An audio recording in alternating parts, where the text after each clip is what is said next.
Turma, bom dia. Vamos iniciar o nosso conteúdo. Lembrando que a aula ela está sendo gravada, em breve estará disponível o link no AVA para vocês, para quem quiser rever ou quem quiser assistir. Fique à vontade para qualquer momento vocês fazer a interrupção, para fazer pergunta, questionamento, o que vocês desejarem, tá? E aí vamos basicamente encerrar hoje o nosso conteúdo que envolve sistema respiratório para nós iniciarmos o sistema renal, tá? E aí nós dando continuidade na aula anterior, nós paramos aqui em fibrose pulmonar, tá? E aí quando nós falamos esse termo fibrose, ele nos remete muito às características de tecido. Então, toda vez que eu falo fibrose, nós estamos relacionando a uma mudança estrutural no tecido de algum órgão. E aí, geralmente esse tecido, ele fica mais rígido, ele fica mais tumefeito, ele fica mais... ele perde as suas características anteriores, né, as características normais. E um dos grandes problemas associados quando nós falamos fibrose pulmonar é porque o tecido nessa região pulmonar, por ter tido fibrose, ou seja, por ter tido uma lesão e teve um processo cicatricial, esse tecido ele fica mais rígido. E lembra que o tecido pulmonar, gente, ele é elástico, né? E aí, quando tem a fibrose, esse tecido ele fica mais duro e impede essa elasticidade do pulmão, o que dificulta o processo de expansão, o que dificulta as trocas gasosas, o que dificulta a ventilação pulmonar. Então, nós temos alguns tipos de fibrose, né? Podemos ter alguns tipos de fibrose. Tem-se a fibrose pulmonar, né? Que a fibrose pulmonar é a substituição do tecido pulmonar por um tecido cicatricial, que é aquilo que eu comentei agora para vocês, que quando nós falamos nesse processo de fibrose, nós estamos nos referindo a um tecido diferente do normal daquela região. E aí, quando se tem essa fibrose pulmonar, existe alguma lesão, existe algum fator que levou a essa lesão no pulmão, pode ter sido um processo inflamatório, pode ter sido um processo infeccioso, como, por exemplo, uma tuberculose, um COVID. E nesse processo de reparação do tecido, acaba se produzindo um tecido cicatricial, enrijecido, duro, sem funções adequadas anteriores. A fibrose pulmonar, ela é causada, na maioria das vezes, pelas doenças intersticiais pulmonares, tá? E aí, quando nós falamos nessas doenças intersticiais pulmonares, estão associadas ao tecido que circunda essas células pulmonares, tá? Então, se tem essa lesão no interstício, né, nessas regiões fora da célula, e isso leva a uma lesão celular e, consequentemente, um processo cicatricial, e se for um processo cicatricial mais extenso, ou que acontece corriqueiramente naquele local, vai se formar esse tecido fibroso.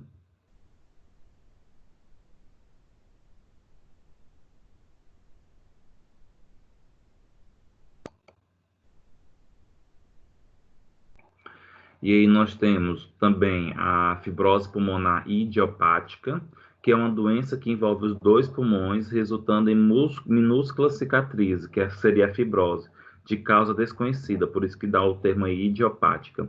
O processo de cicatrização geralmente é progressivo, né? E aí, quando se fala nessa fibrose, não tem uma explicação propriamente dita, né? E lembrando, turma, que o nosso pulmão, como eu comentei com vocês, é o órgão interno que entra em contato teoricamente direto com o meio externo. Então, pela ventilação, pela nossa respiração, é o tempo todo nós inalando partículas estranhas, partículas poluentes, micro-organismos, muitas vezes partículas minúsculas de vidro, de pó, de poeira, e essas partículas, seja micro-organismo ou não, elas podem levar a um processo de lesão no pulmão, e assim pode gerar essa fibrose constantemente. como também outros fatores que podem levar essas fibroses, não somente a fibrose idiopática, mas a fibrose pulmonar de modo geral, né? Pessoas que fumam, né, que são tabagistas, pessoas que têm processos inflamatórios crônicos, pessoas que têm asma, pessoas que têm DPLC, eczema, tudo isso pode levar a um processo de fibrose.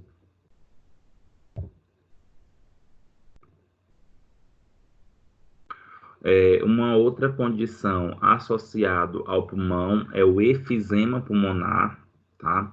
O efizema pulmonar, ele caracteriza-se por perda da elasticidade pulmonar e aumento do tamanho anormal dos espaços aéreos distais aos bronquíolos terminais, com destruição das paredes alveolares e leitos capilares, né? Então, aí, quando nós falamos já em efizema, nós estamos nos referindo basicamente é, à elasticidade, tá? Então, esse pulmão, principalmente a região final pulmonar, ou seja, já lá nos bronquíolos, eles perdem essa capacidade elástica. E lembra, gente, o pulmão, ele é um tecido elástico. Ele é formado por tecido conjuntivo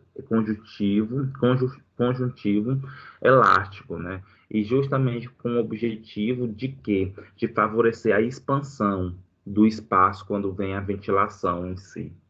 E aí o efizema pulmonar pode levar essa característica, perder a elasticidade. Então o pulmão já não expande adequadamente. E aí a pressão de ar dentro do pulmão muda-se totalmente.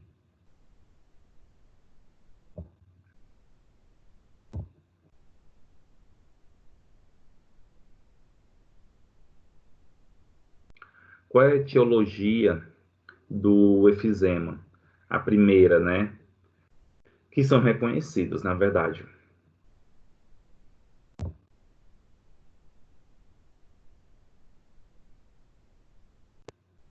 Essas duas causas reconhecidas do efizema, a primeira é o tabagismo, o qual estimula a lesão pulmonar. Gente, é muito interessante, muito importante a gente comentar sobre essa questão do tabagismo. Nós já falamos outras vezes nas nossas aulas, mas o tabagismo, o cigarro, né, esse fumo, ele é um fator muito predominante para para os problemas associados ao pulmão. Não tem como a gente não falar dos problemas pulmonares e não relacionar esses problemas ao, ao cigarro, né? Porque como o cigarro, de modo geral, ele contém várias substâncias, como o cigarro de modo geral, ele tem uma característica quente, um vapor quente. Isso leva a processos inflamatórios danados, né, danosos, na verdade, no pulmão. E isso leva a várias complicações. Se vocês observarem nessa imagem do lado direito, nós podemos observar alguns fatores que pode estar associado ao efizema, que é uma das partes iniciais, é uma das doenças iniciais para quem é fumante. Nós podemos observar os pulmões saudáveis e, consequentemente, os alvéolos saudáveis. E toda vez que o indivíduo ele começa a fumar, partículas nocivas começam a ficar presas nesses alvéolos, é tanto que a gente consegue observar alguns pontinhos pretos, né, nesses alvéolos. É, e aí, consequentemente, o que seriam essas partículas nocivas? Seriam as substâncias tóxicas mesmo. E aí, quando você começa a observar o acúmulo dessas substâncias tóxicas, isso leva a um processo inflamatório, né? Por que leva a um processo inflamatório? Porque lembra que a inflamação, ela é considerada um mecanismo de defesa, principalmente quando ela é uma inflamação aguda. Por quê? A inflamação ela tem como objetivo minimizar o processo de lesão. A inflamação ela tem o objetivo de reparar o tecido, de limpar o tecido. Contudo, essa inflamação, se ela permanecer, ou seja, se tornar crônica, essa inflamação ela vai ser inadequada. E aí vem as manifestações clínicas graves associadas à inflamação. Como o paciente ele é fumante, essas partículas vão estar presentes o tempo todo nesses sáculos alveolares. Consequentemente, isso vai levar às lesões inflamatórias persistentes. E nisso vai levar à formação de efizema, né? O tecido ele vai começar a morrer. O tecido ele não vai ter mais condições de exercer suas funções adequadas. E isso vai levar ao efizema e outras doenças progressivamente, né? O efizema é a primeira, basicamente, mas isso vai levar a uma DPOC ou uma asma, pode levar a uma fibrose e assim por diante. Um outro motivo que pode estar associado ao efizema é uma deficiência hereditária de uma enzima, tá? Que é chamado de alfa-1 antitripsina, que é uma enzima antiproteásica que protege o pulmão contra a lesão, né? Essa enzima ela é responsável aí, gente, para diminuir a quebra de proteína, de substâncias proteicas que podem estar presentes no pulmão. E aí, como o paciente ele tem uma deficiência associada ao gene, a algum gene, associada a não produção dessa alfa-1 antitripsina, ele deixa de produzir. E essa enzima ela é um fator de proteção para o pulmão, pois quando se tem essa enzima, ela acaba destruindo, por exemplo,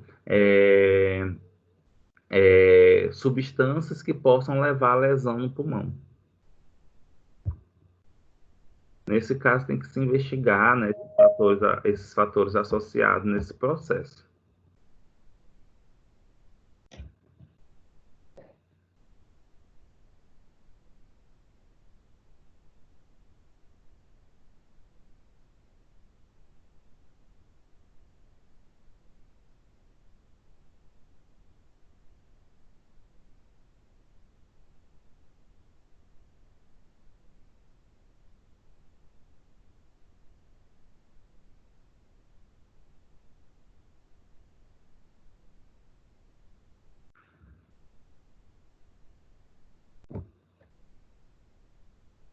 Ainda pensando nessa questão do efizema. Etiologia associada ao efizema. Na imagem, vocês podem até observar, gente, que quando se fala nesse processo de efizema, olha essa imagem aí no pulmão do lado direito, nós podemos observar os sáculos, né, os alvéolos com efizema e os normais. Consequentemente, os com efizema, eles começam a se tornar mais grosseiros, né? Eles perdem essa elasticidade. E aí isso vai levando a essas lesões, levando essas úlceras presentes no pulmão. E isso vai levar a várias consequências, né? A diminuição na troca gasosa, diminuição no processo de ventilação, diferença de pressão no pulmão. E a etiologia, de modo geral, do efizema. É resultante da ruptura da elastina e de outros componentes da parede alveolar por enzimas chamadas proteases, que digerem proteínas. Olha o que eu comentei anteriormente para vocês, né? Qual é a etiologia do efizema? Ocorre ruptura da elastina e isso, consequentemente, leva a um rompimento da parede alveolar através de outras enzimas chamadas proteases que digere proteínas que estão presentes nesse processo da elastina, das células. E aí, aquela enzima, que eu vou até voltar aqui para vocês, a alfa-1 antitripsina, a função dela é inibir essas enzimas proteases. Como o paciente não tem essa alfa-1 antitripsina, essas enzimas proteases, elas vão ficar mais predisponentes a fazer a ruptura desses componentes alveolares. E isso vai levar a problemas associados.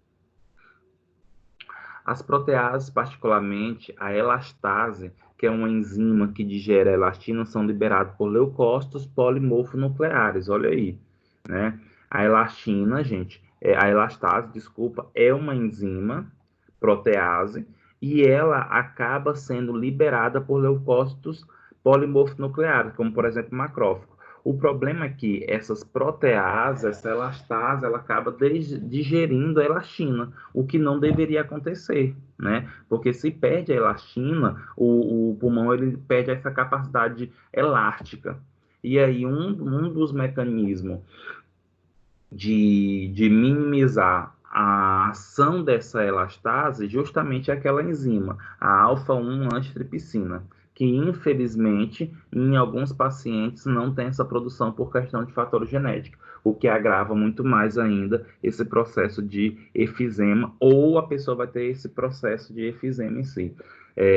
E é muito comum, gente, a falta dessa alfa-1 antitripsina tripsina, ela está associada a outras doenças, tá? Não somente a efizema pulmonar, mas também a cirrose hepática, tá? Então, pode estar associado.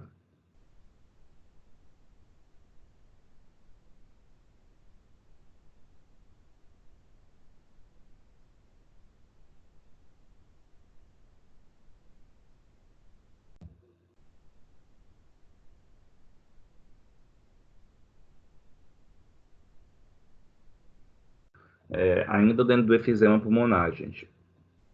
O uso de cigarro e de outros irritantes estimula o movimento de células inflamatórias para os pulmões, resultando em uma liberação aumentada de elastase e de outras proteases.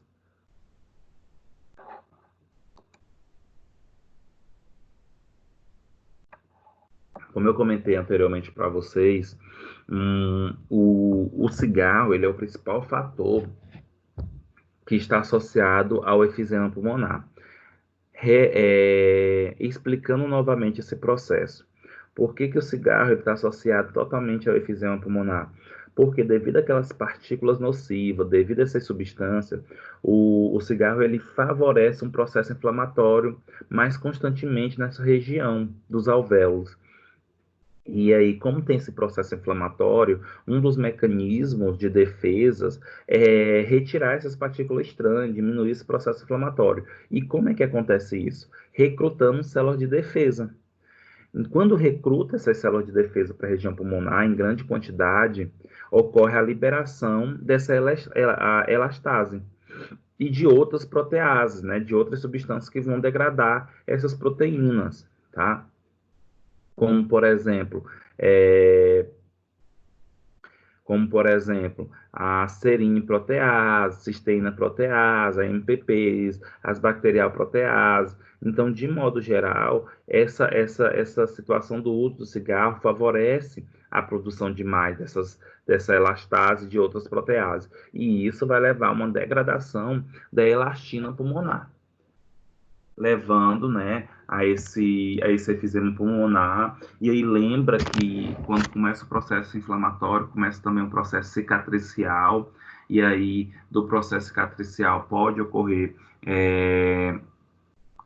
o efizema pulmonar também, pode levar a DPOC, pode levar a outros processos associados, como também a fibrose, tá?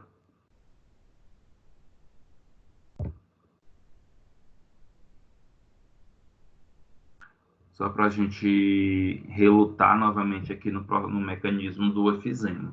Então, observa, né, que tem um indivíduo que, de modo geral, ele está fazendo uso.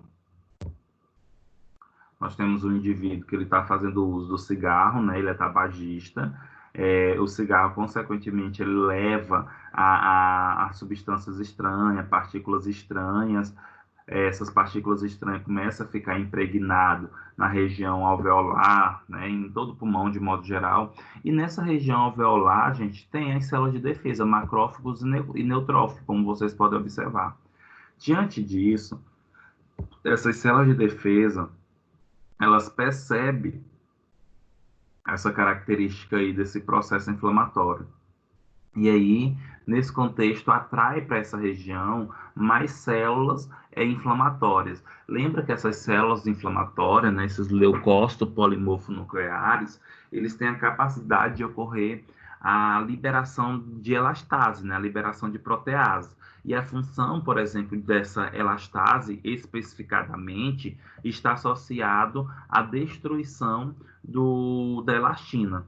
E olha só, o indivíduo que é tabagista, ele tem uma diminuição de uma enzima protetora nesse contexto, que é a alfa-1 antitripsina. E, além disso, quando se tem a liberação de elastase, que tem diminuição dessa alfa-1 antitripsina, ou inibição, né, da alfa-1 antitripsina, que essa inibição, gente, da alfa-1 antitripsina, impede dessa enzima em bloquear a elastase.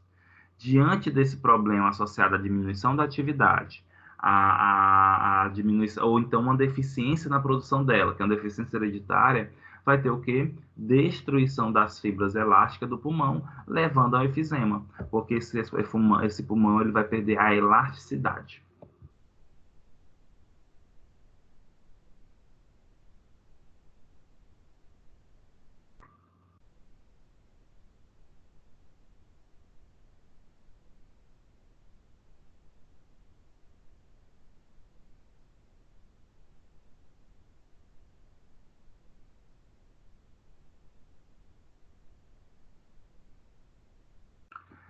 Existe, turma, dois tipos comumente reconhecidos de efizema, tá? Esse, esses dois tipos estão associados basicamente à localização em que se encontra esse efizema. Aí, nesse caso, é importante para fazer esse diagnóstico, exames de imagem, tá? Para verificar mais adequadamente, como tomografia ou ressonância magnética nuclear. Aí tem o que eles chamam, né, os dois tipos. O primeiro é o centro acinar ou centro lobular, que vocês podem observar nesta imagem, no centro, vocês podem observar que, de modo geral, o processo de efizema ou a perda do tecido elástico está literalmente na região dos bronquíolos, está na região centro, tá? E se vocês observarem já do lado direito da imagem, nós temos o outro que é o panacinar, tá? Esse panacinar, o panacinar, ele já está literalmente nos vacúolos, nos tecidos associados ao vacúolo, o processo de perda da elasticidade. Lembrando, gente, que quando tem essa perda da elasticidade, o pulmão também ele não tem essa condição, entre aspas, de relaxar e de contrair. E aí fica uma diferença de pressão dentro do pulmão, porque não consegue expandir para caber o ar inalado, como também não consegue contrair para retirar esse ar inalado. E aí acaba tendo uma diferença de pressão nesse contexto.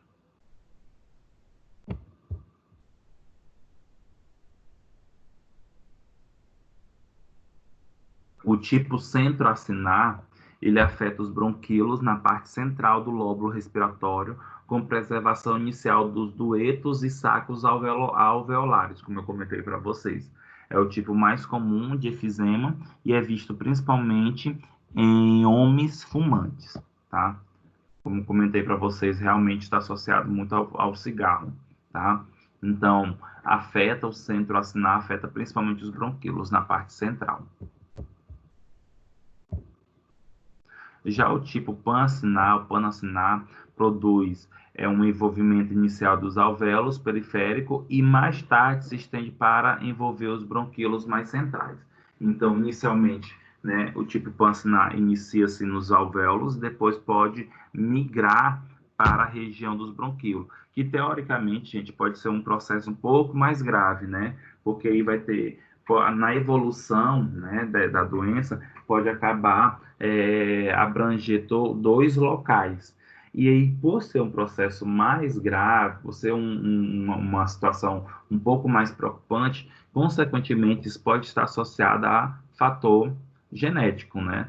Então, esse tipo de efizema é mais comum em pessoas com deficiência da alfa-1 antitripsina. Gente, não esqueça a importância dessa enzima, dessa alfa-1 antitripsina, né? Que é responsável lá por inibir a elastase, que são substâncias ou enzimas que estão relacionados ao processo inflamatório produzido por leucócitos polimorfonucleares, principalmente na região pulmonar, e isso leva à destruição da elastina. E essa enzima alfa antitripsina, ela impede a degradação dessa enzima.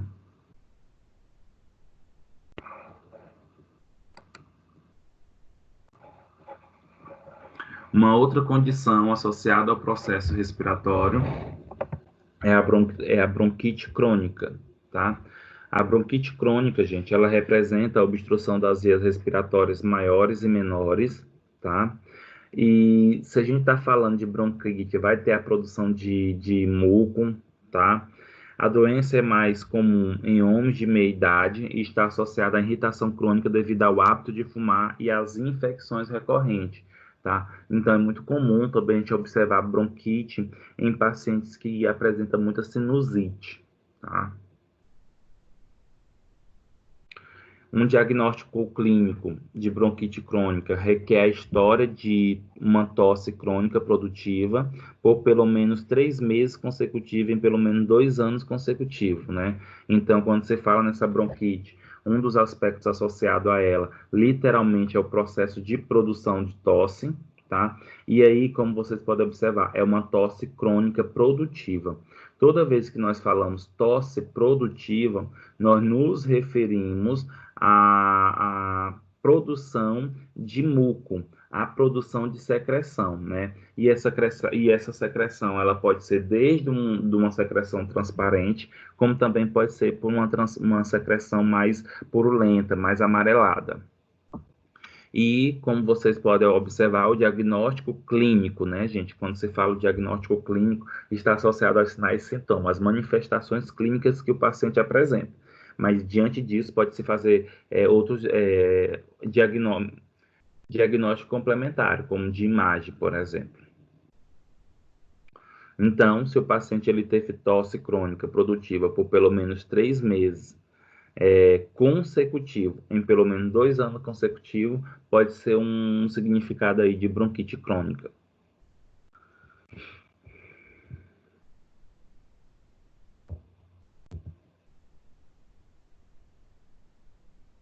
O aspecto mais precoce da bronquite crônica é a hipersecreção de muco, que eu comentei para vocês, né, nas grandes vias respiratórias, associada à hipertrofia das glândulas da submucosa na traqueia e nos brônquios, né? Então, o que é que acontece?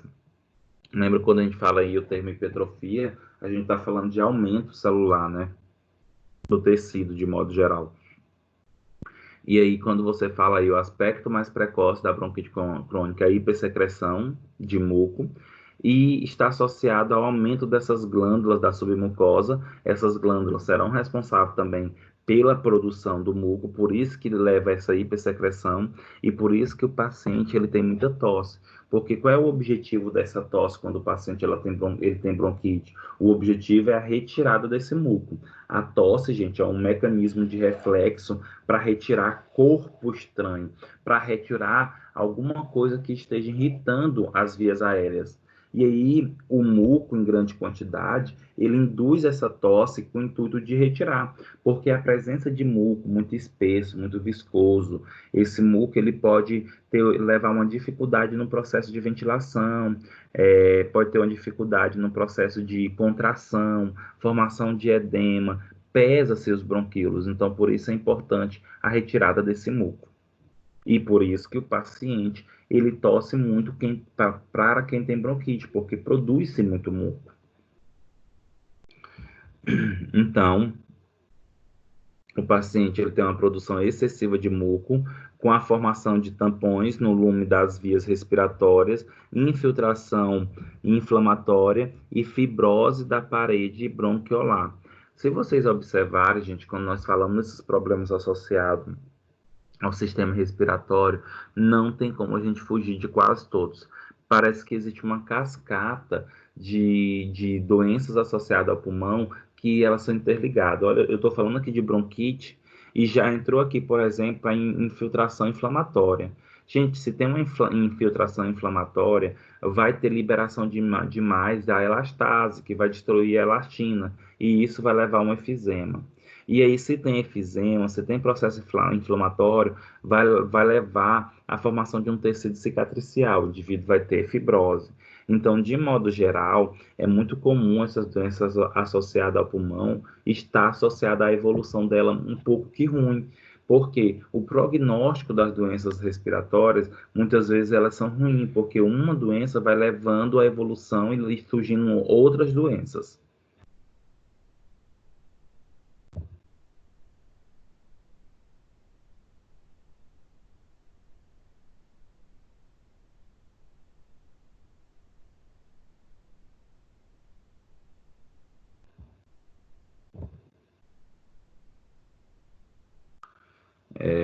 Na bronquite crônica, né? Tipicamente, a tosse está presente por muitos anos, com um aumento gradual em exacerbações agudas que produzem um catarro essencialmente purulento. Já comentei isso aqui também para vocês, né, gente? Em relação a isso. Há um aumento, há uma evolução do paciente, com isso leva uma tosse constante, e lembra, gente, que essa tosse, ela pode se tornar incapacitante.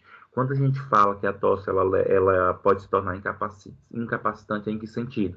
Imagine um paciente passando um dia todinho tossindo, quando ele chegar de tarde, quando ele chegar à noite, ele está fadigado, ele está cansado, porque teve muito, a região torácica trabalhou demais, e isso leva uma fadiga. Além disso, imagine você comer e tossir, você ir ao banheiro e tossir, você exercer alguma função e estar tossindo.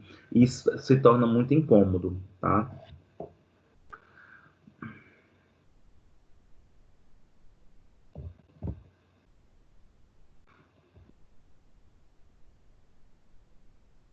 Manifestações clínicas. As manifestações clínicas, né, da bronquite está associado basicamente a DPOC. Usualmente tem um início insidioso, de repente, e os pacientes caracteristicamente procuram por cuidados médicos na quinta ou sexta década de vida, ou seja, depois aí dos 50, 60 anos, né? Com manifestações, como eu já comentei anteriormente para vocês, a fadiga, a intolerância ao exercício, né? A fadiga está relacionada a esse trabalho constante da região pulmonar. A intolerância ao exercício, a pessoa não tem condição, gente, de fazer muita atividade física, porque se torna muito cansativo. Tem tosse, produção de catarro e a dispneia, né, que é a falta de ar.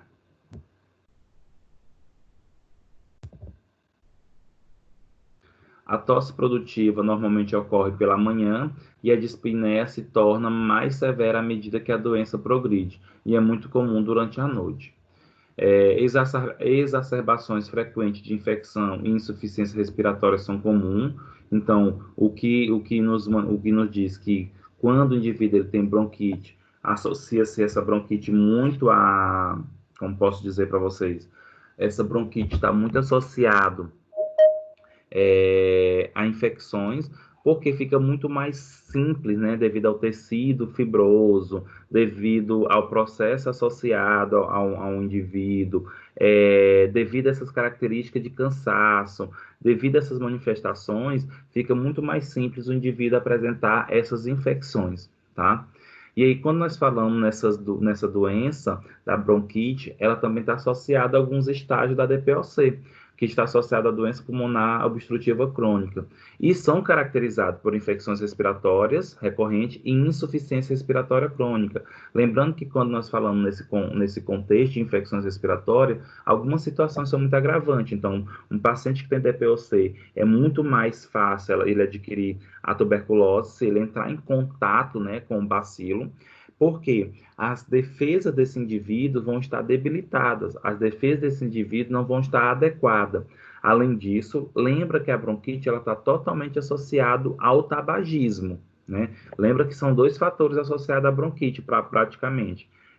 O tabagismo e também a enzima que não é produzida, que é um protetor, que é a antitripsina 1, tá? Então a gente tem que tomar muito cuidado nesse sentido.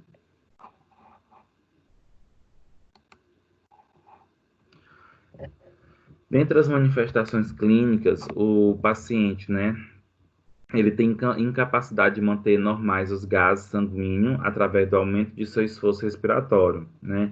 Então, o indivíduo ele tem dificuldade, gente, nesse processo aí de manter os gases normais. Quando a gente fala nesses gases normais, estamos falando do dióxido de carbono e do oxigênio. E o indivíduo ele pode ter hipoxemia, hipercapnemia e cianose, se desenvolve, refletindo um desequilíbrio entre a ventilação e a perfusão, né? Então, quando a gente fala ventilação, é a capacidade da entrada do ar na região pulmonar. E quando a gente fala perfusão, é a capacidade dos gases, né, perfundir para o pulmão, para o sangue. E como o indivíduo ele tem hipóxia, né, essa dificuldade na obtenção do oxigênio, ele vai levar à produção de hemácias, porque as hemácias elas têm a tendência de levar à captação desse oxigênio. E como tem menos oxigênio no sangue, percebe-se, o corpo percebe que é como se fosse uma falta de hemácia, na verdade não é. E aí pode ter essa policitemia, que é o aumento, o tamanho das hemácias aumentadas.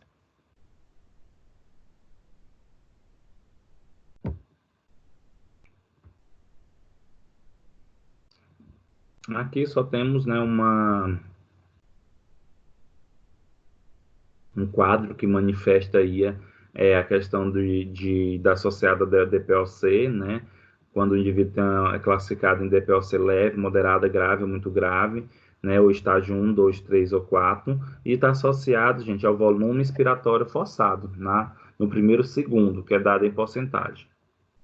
Quanto menor esse volume expiratório forçado, né?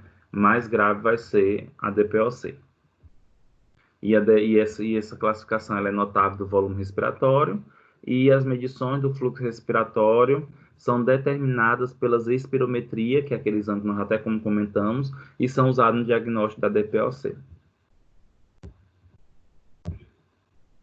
Assim, turma, nós finalizamos essa parte do sistema respiratório e a partir de agora nós vamos iniciar o sistema renal.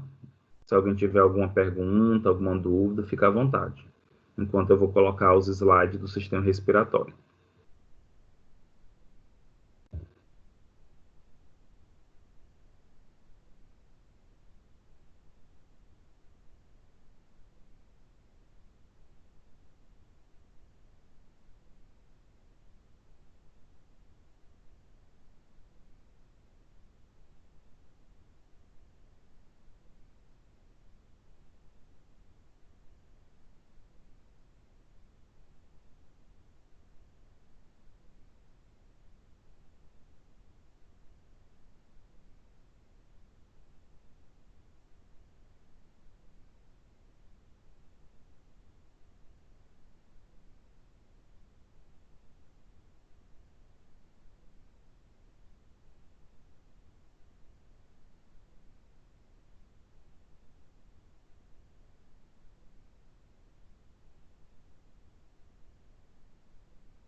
Turma, a gente vai dar uns 5 minutinhos de intervalo só para fechar aquele conteúdo e a gente iniciar esse novo, tá? E agora já é sistema renal.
Então, turma, a partir desse momento, nós vamos começar a falar sobre os problemas associados, né, alguns problemas associados ao sistema renal, tá? E nós vamos iniciar falando das infecções do trato urinário. E quando nós falamos nessas infecções do trato urinário, conhecido também como ITUS, né, que é a sigla ITUS, é muito comum na população, principalmente quando nós falamos de infecções urinárias, né, infecção da bexiga, que é a cistite, é muito comum em mulheres, né? E aí a gente vai estudar esses fatores, quais são os micro-organismos associados, quais possíveis tratamento, por que que existe muita recorrência dessas infecções. Então, a partir de agora, vamos falar um pouco sobre as ITUs.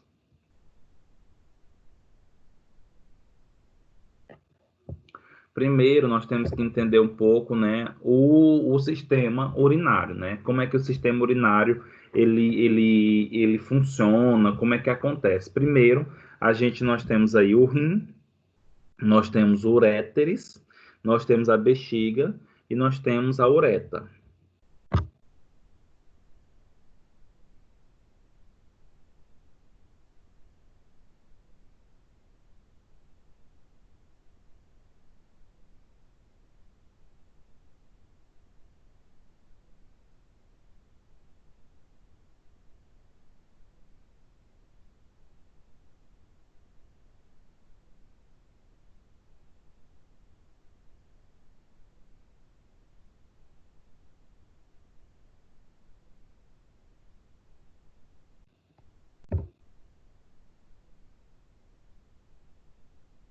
Então, gente, como é que consiste aí o sistema urinário, né? Ele consiste do, do rim, dos uréteres, da bexiga e da uretra. De modo geral, como é que ocorre, como é que funciona esse sistema urinário? Ele é formado pelo rim, que o rim é o órgão onde o sangue ele vai ser filtrado e vai se formar urina, principalmente na região do ducto coletor. É, Lembra que o sangue ele chega no sistema renal com o intuito de ser filtrado, e toda vez que esse sangue ele é filtrado, que essas impurezas elas vão ser colocadas para dentro do rim, para dentro dos túbulos, para levar à formação da urina. Os uréteres são os túbulos, ou os tubos que conduzem a urina dos rins para a bexiga, né?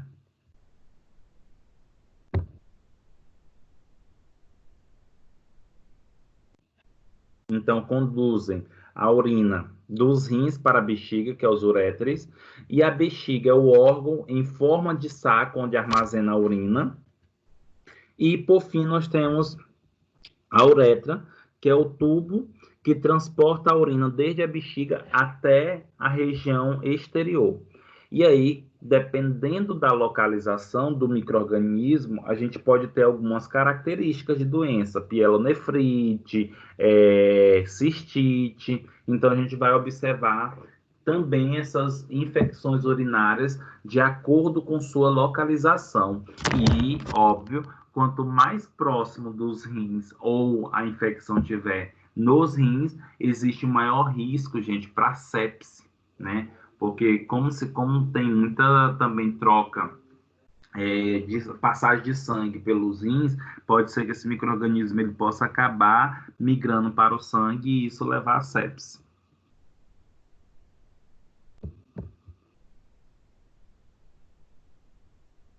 Então, as infecções urinárias, né, as ITUs, são caracterizadas pela invasão de micro-organismos em qualquer tecido da via urinária. Então, desde o rim até a uretra, se tiver teoricamente a colonização, o crescimento de micro-organismo, isso é considerado ITU, isso é considerado uma infecção urinária. Por exemplo, gente, a gonorreia.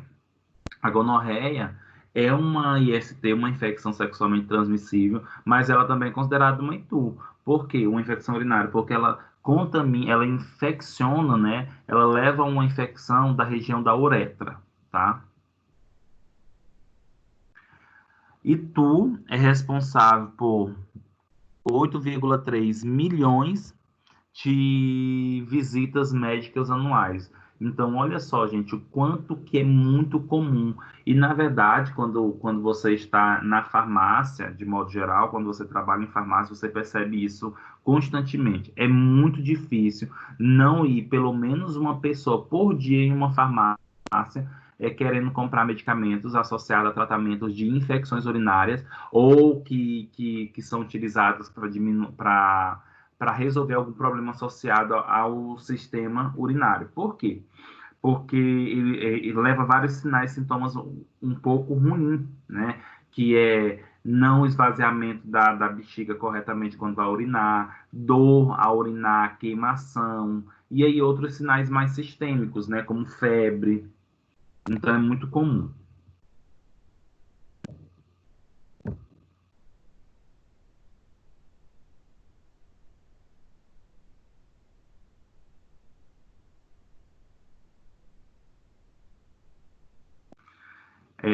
A urina, gente, é um ambiente propício para a proliferação bacteriana. Entretanto, o trato urinário não é colonizado.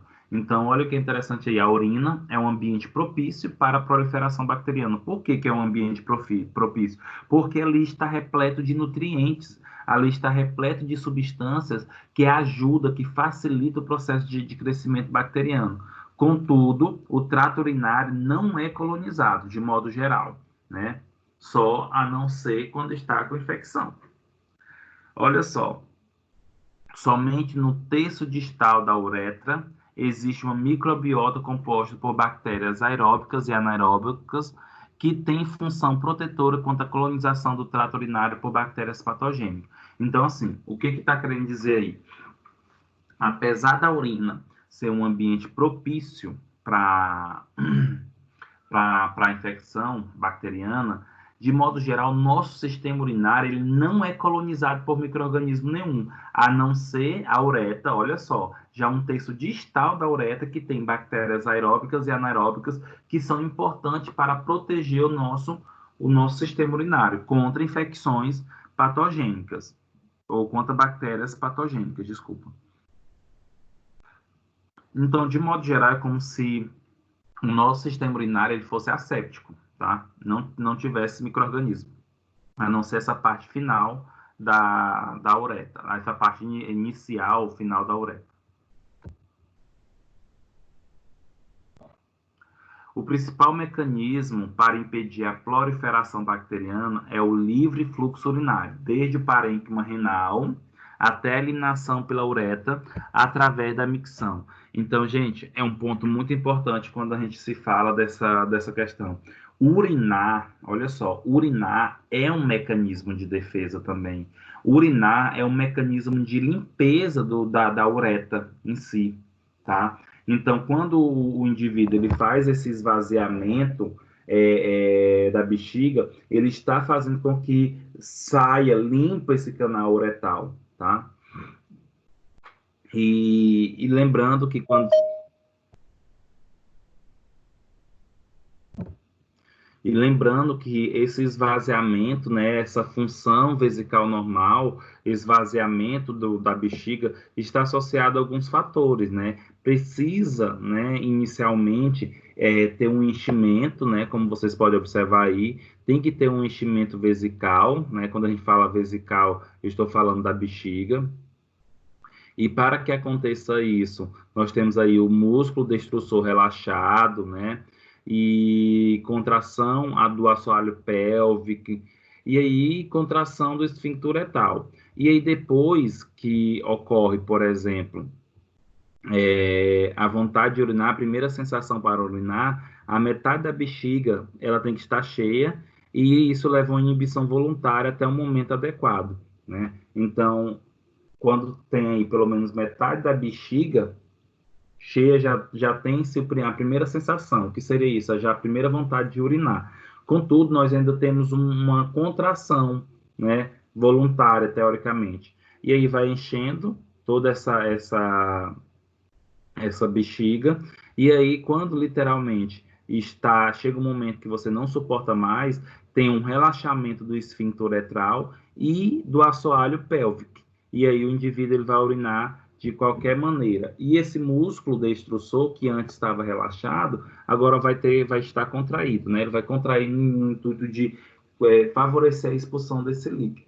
E aí, gente, a passagem desse líquido pelos os canais, pelo canal uretral, ajuda na limpeza desses micro-organismos invasores. Lógico que nem sempre, né? Dependendo do micro-organismo, dependendo do estágio da infecção, não se resolve mais. Essa limpeza já é ineficiente.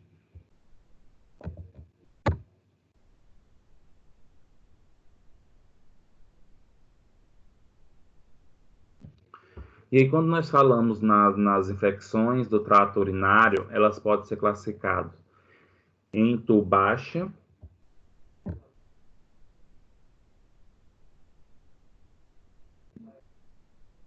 elas podem ser classificadas em TU baixa ou em TU alta, né? As ITUs baixas, gente, nós temos a cistite, que é a infecção da bexiga, nós temos a uretrite, que é a infecção da ureta, nós temos a prostatite, que é a infecção da próstata, nós temos a epididimite, que é a infecção do epidídimo, e nós temos a itu alta, que é a pielonefrite aguda, que já é acima da bexiga. E aí é o que nos leva a uma preocupação, tá, gente? Essa itu alta aqui, ela é muito preocupante, pois há uma possibilidade da bactéria migrar para o sangue e levar à sepse.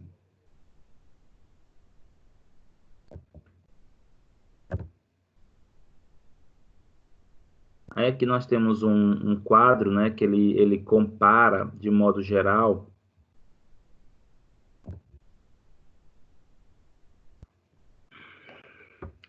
nós temos um quadro que ele compara, de modo geral,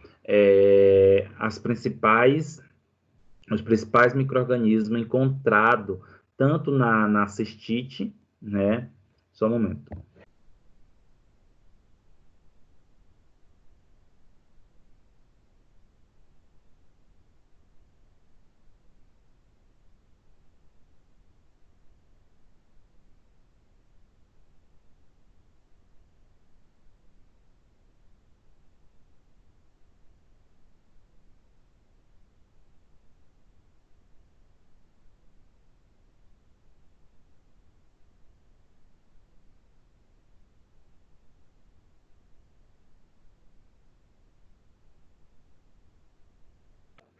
Turma, só lembrando que quando nós falamos nessas infecções urinárias, nós estamos falando de infecções associadas a micro-organismo, né? Quando nós falamos de infecções, tem um micro-organismo envolvido. E aí, quando nós falamos na cistite, que é a infecção da bexiga, pielonefrite, que é uma infecção da região superior, né? Já dos uréteres e dos rins.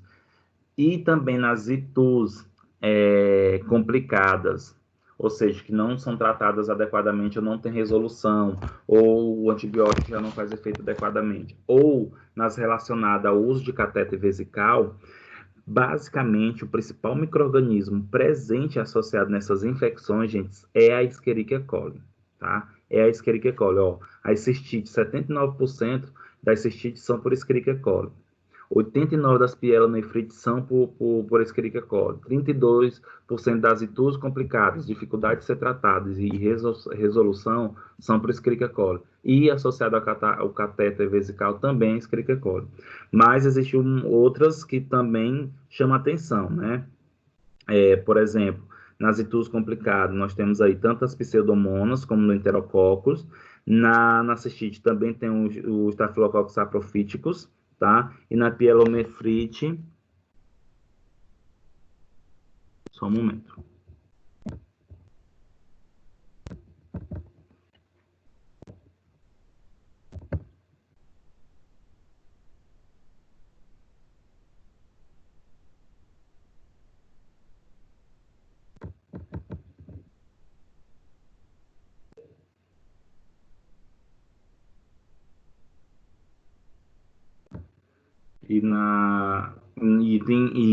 Na cistite podemos observar na pielonefrite outros estafilococos, tá?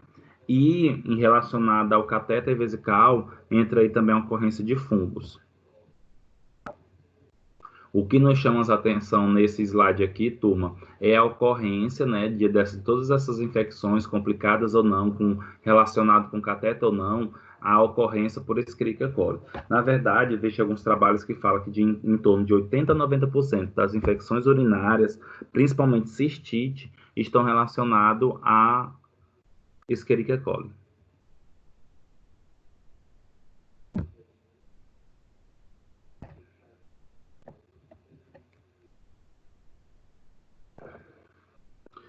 O sexo feminino é o mais vulnerável do que o sexo masculino para a ocorrência de infecções urinárias. E, sem dúvida, turma, o motivo dessa infecção, entre aspas, ser mais ocorrente nas mulheres, está associado à sua anatomia, está associado ao seu processo fisiológico mesmo, né? Principalmente porque a maioria das infecções urinárias em mulheres estão associadas a Escherichia coli. E a Escherichia coli é um micro-organismo da região intestinal. Como a região anal, né, fica muito próximo da região vaginal, da região também renal, em si, da região urinária, do sistema urinário, acaba se tornando muito simples a infecção, tá? Principalmente quando não se tem uma higienização adequada. Mulheres adultas têm 50 vezes mais chance de adquirir ITU do que os homens, e 30% das mulheres apresentam ITU sintomática ao longo da vida. Ou seja, gente, é um grande número, é uma grande porcentagem associada. Ou seja, acaba sentindo muito, né? E essas manifestações, elas são recorrentes. Só lembrando, infecção do ITU alta, né, pielonefrítica, infecção renal, infecção ITU baixa, infecção da bexiga, chamada de cistite.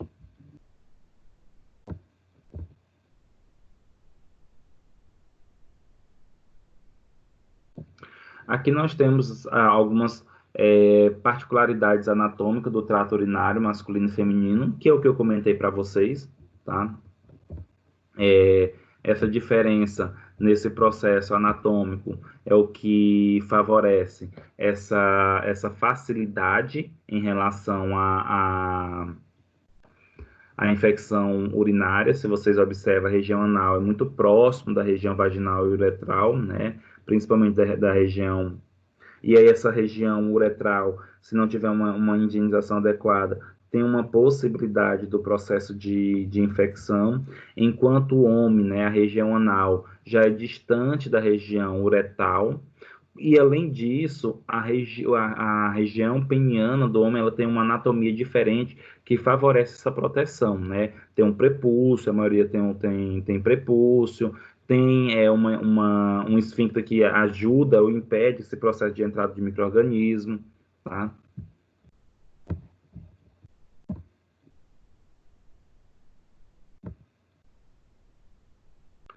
A principal rota de contaminação do trato urinário é por via ascendente, ou seja, o principal processo de infecção urinária, a gente está associado pela via ascendente. O que significa isso, via ascendente? É da região uretal, tá? Até a região dos rins. É mais fácil, né, essa infecção ir por essa rota. Atribui-se esse fato à menor extensão anatômica da uretra feminina e a maior proximidade entre a vagina e o ânus, característica da genitália feminina, que nós comentamos ainda agora. Outra coisa, observa aí, gente, nessa via ascendente, o homem e a mulher. Olha o tamanho desse canal uretal do homem.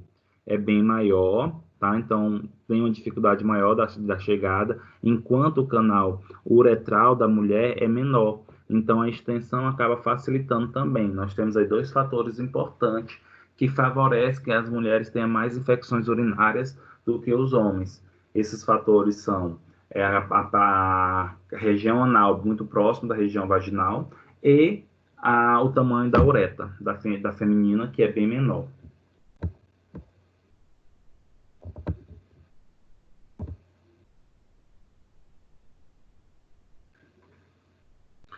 Estratificação da infecção urinária, né? Quando a gente fala estratificação, gente, nós estamos falando de uma classificação que é dada a essas infecções urinárias.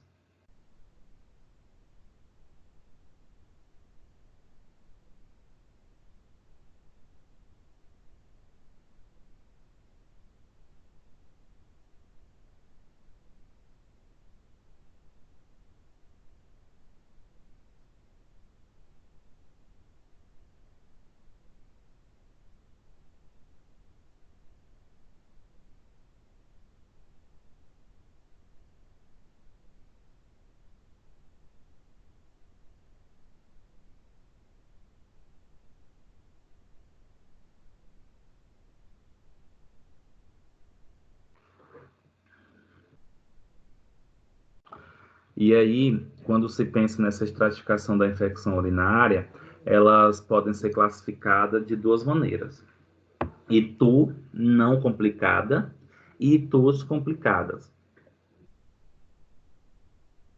Quando nós falamos nessa ITU não complicada, o próprio nome já nos sugere, né, turma, que é mais simples de ser tratado, a solução é mais fácil de ser obtido. E geralmente, quando a gente fala nessa ITU não complicada, o principal micro-organismo que está associado a essa ITU é a Escherichia coli, tá?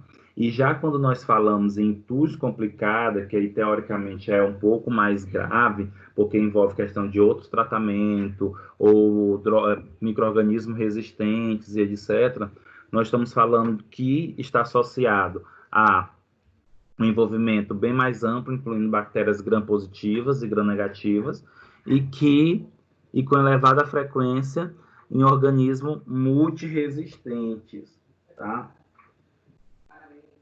Então, quando nós falamos nesse micro-organismo multiresistente está associado realmente à questão a presença de micro-organismo que apresenta resistência a antibióticos, tá?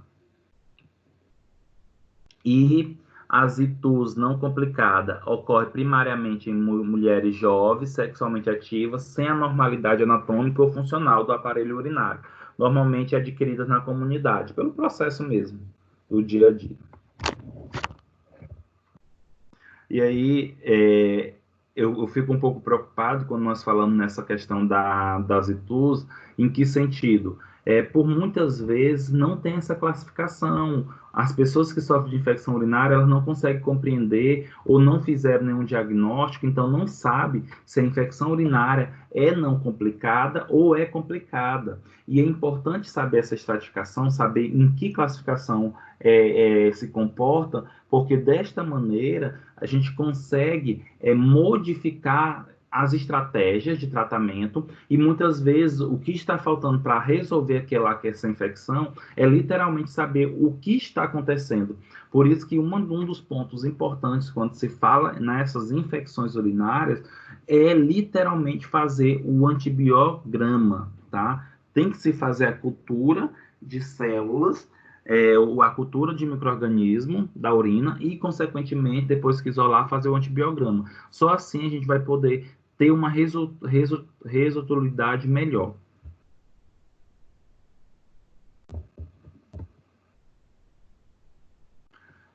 Diante desse contexto, turma, a gente vai agora falar do processo associado à cistite, tá? Só um momento.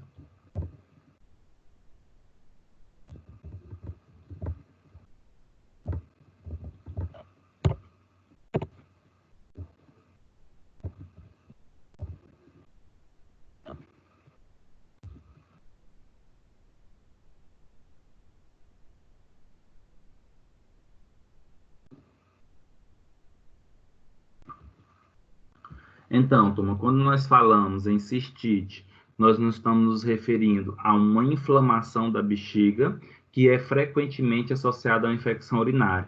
É muito importante vocês relembrarem e saberem, gente, que quando nós falamos em bexiga, a bexiga é um órgão asséptico, tá? É um órgão estéril. Teoricamente, não é para ter micro-organismo ali. Contudo, quando se tem esse micro-organismo, vai levar a uma infecção. E aí, quando nós falamos propriamente cistite, nós estamos falando de inflamação da bexiga. E essa inflamação, por muitas vezes, ela inicia por presença do micro-organismo. E aí o micro-organismo, ele para colonizar, para se multiplicar, ele leva a uma lesão na bexiga. A cistite, ela tem uma predisposição no sexo feminino e isso está associado principalmente às características anatômicas que nós já conversamos, tá? Que é a região anal muito próximo da região vaginal e o tamanho do canal uretral.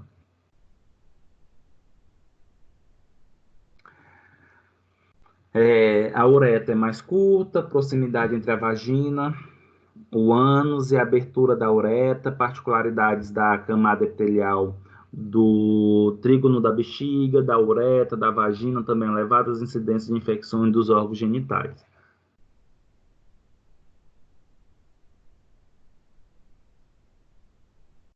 Em relação à cistite, ela pode ser aguda ou intersticial. Quando se fala em cistite aguda, é um caso de cistite que ocorre de repente, enquanto a intersticial é um caso crônico ou de longo prazo de cistite que afeta várias camadas de tecido da bexiga.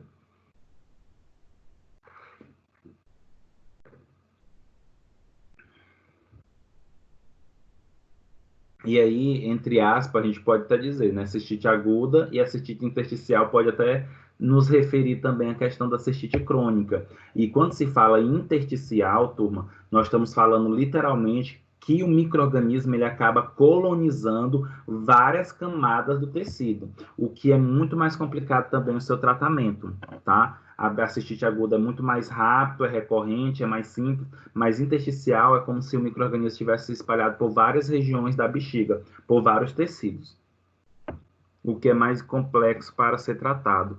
E assim, quando se fala nessa questão da cistite aguda intersticial, um dos fatores, a mulher, principalmente, ou o homem, quando está com infecção, quando está com cistite, não é que ele já vai ser intersticial.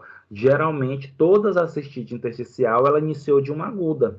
E aí não teve resolução do problema, não foi tratado, não foi feito um tratamento adequado. E aí disso, o micro-organismo ele começou a colonizar outras regiões da bexiga, outros tecidos, né? Outras camadas do tecido da bexiga, tá? Então, não é que o indivíduo ele vai ter uma cistite intersticial do nada. Ele iniciou de uma aguda.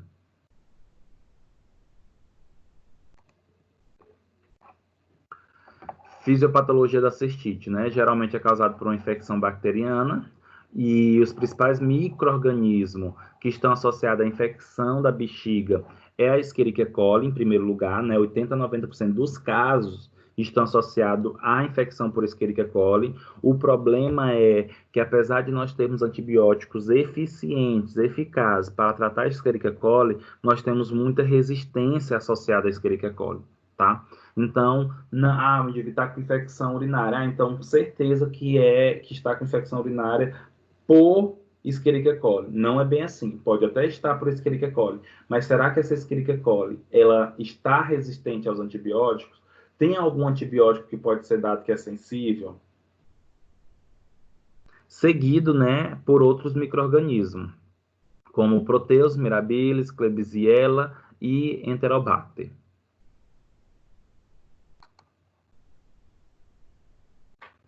A dor é o sintoma mais característico, em geral é suprapúbica, constante ou tipo queimadura, que aumenta com a bexiga cheia, né? Então é muito comum o relato desse processo de dor, né? Principalmente nessa região suprapúbica, ou seja, a mulher sente muito, e queimação, principalmente quando a bexiga está cheia. A frequência urinária aumenta, pode ser extrema, com até 100 micções durante todo o dia, mas sem incontinência. A mulher ela não sente, aliás, o indivíduo que tem cistite pode não sentir incontinência, tá? Que é não ter como urinar, mas vai muitas vezes ao banheiro. Ela é tanto que se diz que quando o indivíduo está com cistite, ele urina como se fosse conta-gota.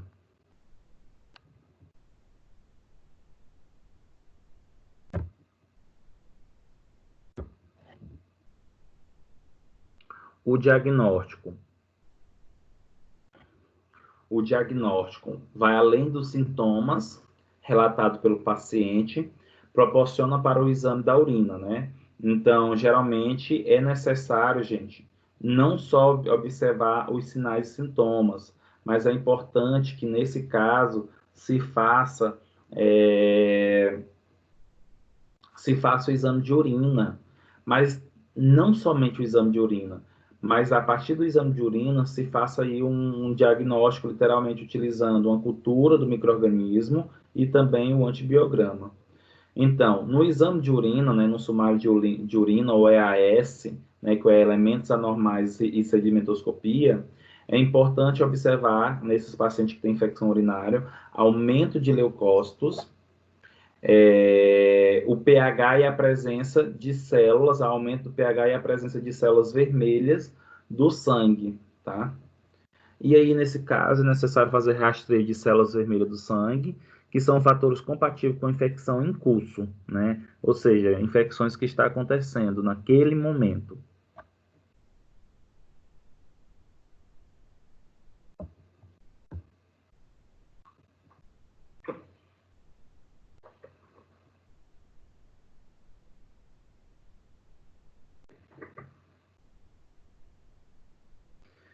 E aí, como eu comentei para vocês, né, no exame de urina, pode-se ver o aumento de leucócito, principalmente na sedimentoscopia, e o pH, assim como a presença de células vermelhas do sangue, pode ser visto pelo teste físico-químico, tá?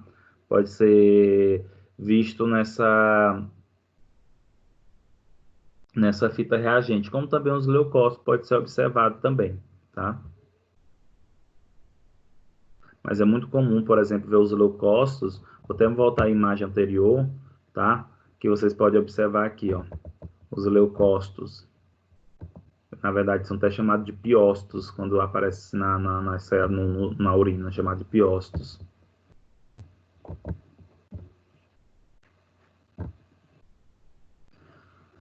Contudo, né, como eu já comentei anteriormente para vocês, o que seria mais adequado nesse sentido é literalmente, turma, o diagnóstico através do exame que é o mais abrangente, que é a cultura de urina.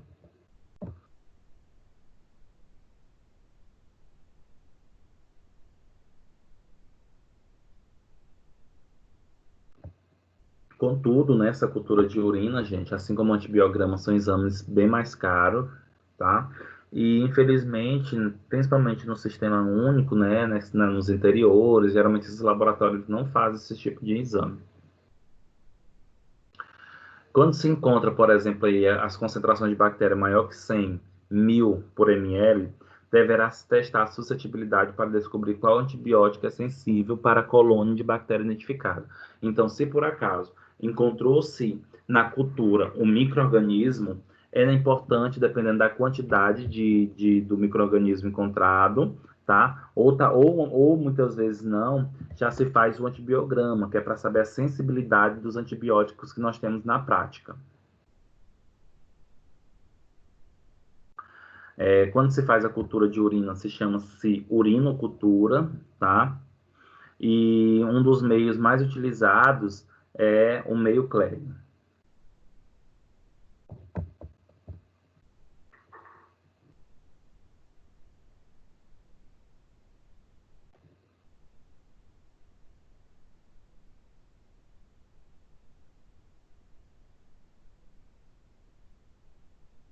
Então, como eu comentei para vocês, depois que faz a cultura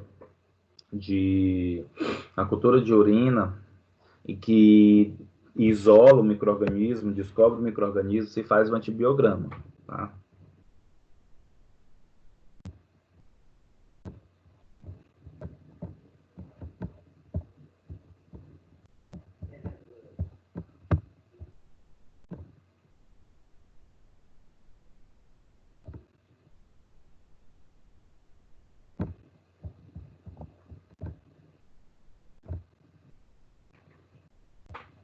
E aí se faz o antibiograma.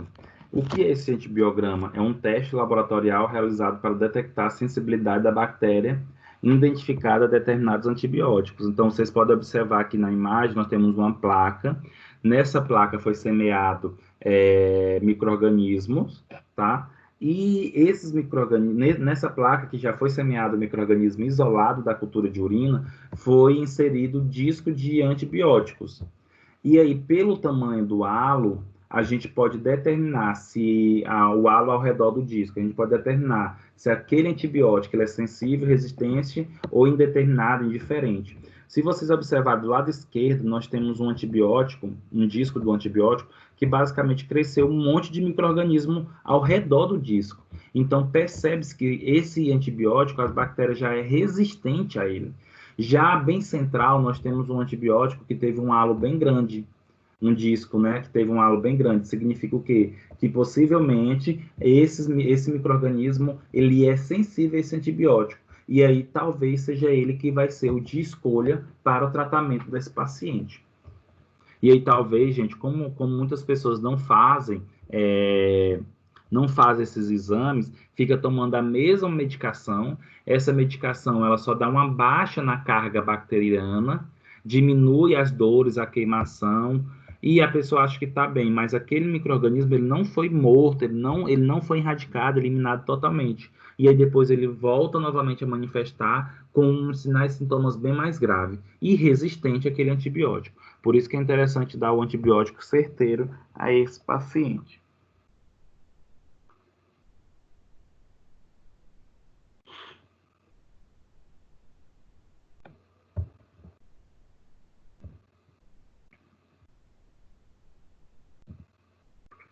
E, além disso, é necessário fazer algumas diferenças, né? Fazer um diagnóstico diferentes quando se fala em cistite, né? Então, diferenciar da pielonefrite, da prostatite, doença inflamatória pélvica, cálculo renal ou uretal, carcinoma de bexiga, cistite intersticial, bexiga imperativa, disfunção psicogênica e bacteriúria assintomática. Então, muitas vezes, o indivíduo pode até apresentar a presença de bactéria na urina, contudo, né, na hora de fazer exame, por exemplo, mas ele não está com cistite. Pode ser só a ocorrência de bactérias mesmo da região uretral. Então, é necessário fazer essa diferença, principalmente porque o tratamento de cistite é diferente pela nefrite, da prostatite. Então, é importante fazer esses diagnósticos diferenciais.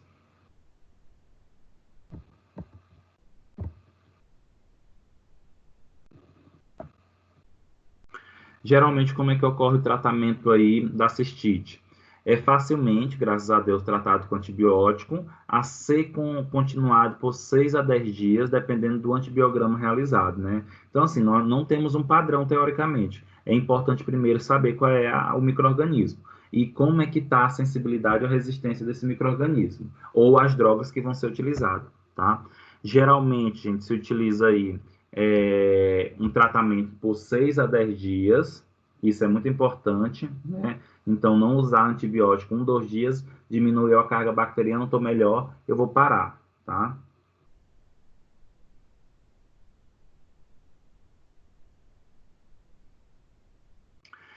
Sem dúvida, as drogas mais eficazes, na maioria dos casos, são as quinolonas. Quando a gente fala nas quinolonas, gente, nós estamos falando principalmente aí do ciprofloxacino, norfloxacino, ofloxacino, que são os mais eficazes e, sem dúvida, os mais comercializados também para infecção urinária. E são capazes de desinfetar o trato urinário e prevenir as recorrências. Contudo, é muito importante entender, turma, que apesar de ser mais eficaz, infelizmente nós já temos micro-organismos resistentes às quinolonas. Por isso que é interessante fazer o antibiograma, mesmo que eu saiba quais o tratamento mais eficiente. Muitas vezes a pessoa está com uma infecção urinária por um micro-organismo já resistente à quinolona.